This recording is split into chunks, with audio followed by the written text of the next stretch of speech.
So you know how to code. You can probably build a to-do app in 3 different frameworks. You can make an API call in your sleep. But there's this nagging feeling, right? This voice in the back of your head that whispers, you're not actually good at this. You're just faking it. I've been there. I think most of us have. And today I want to talk about the real unvarnished reasons why so many programmers get stuck in that phase forever. They become competent, but they never become good. They never become that developer who can just open a blank file and build something elegant and robust from nothing.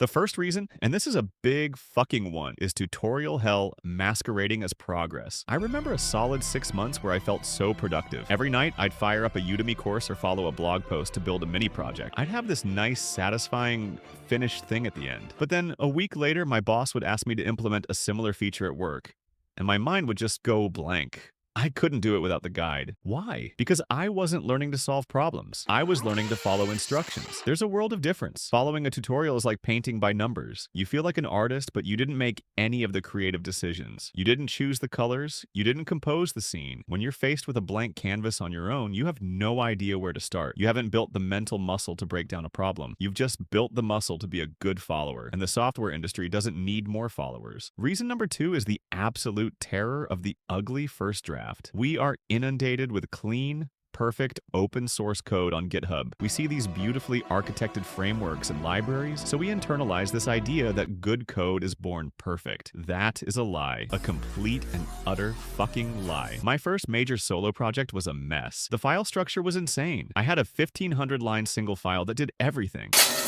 It was an abomination, but you know what? It worked. It fucking ran. And that was the key. Refactoring a working, albeit ugly system is 1,000 times easier than staring at a blank screen, paralyzed by the need for it to be perfect on the first try. Most programmers never get good because they're too afraid to write bad code first. They delete their work and start over 5 times before they even have a single feature working. Don't do that. Embrace the mess. You can't clean a clean room. You need a mess to tidy up.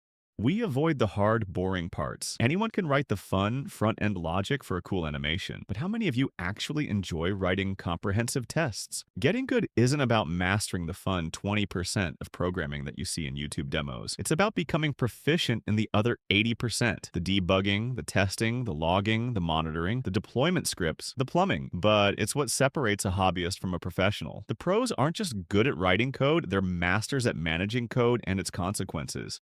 And this leads me to perhaps the most important point, a profound lack of intellectual curiosity. Look, I get it. You're busy. You have Jira tickets to close. You don't have time to wonder how the fucking thing works, as long as it does work. But the good developers, they are pathologically curious. When they use array.map, they don't just know it returns a new array. They wonder, what's the time complexity? What happens if I mutate the original array inside the map? How is this implemented under the hood in the V8 engine? This doesn't mean you have to read the source code of every library. It means when something behaves in a way you don't expect. You don't just find a hacky workaround on Stack Overflow and move on. You dig. You go down the rabbit hole until you truly understand why it happened. That single bug you spent 4 hours debugging, the one that was caused by JavaScript's weird coercion rules, that painful process taught you more about the language than 10 tutorials ever could. You have to care about the why. If you don't, you'll just be stitching together other people's code without any real understanding of the fabric. So that's the hard truth as I see it. It's not about grinding leak code for 12 hours a day. It's about changing your relationship with the work itself. Stop being a tourist in your own code base. Stop being afraid to get your hands dirty. And for fuck's sake, stop thinking that watching one more tutorial is the answer. It's not. This is where your brain wakes up. That's where Brilliant comes in. It's a learning platform that actually engages your brain. Everything is hands-on. You're not just watching someone solve problems. You're solving them yourself through quick, interactive puzzles that make concepts click.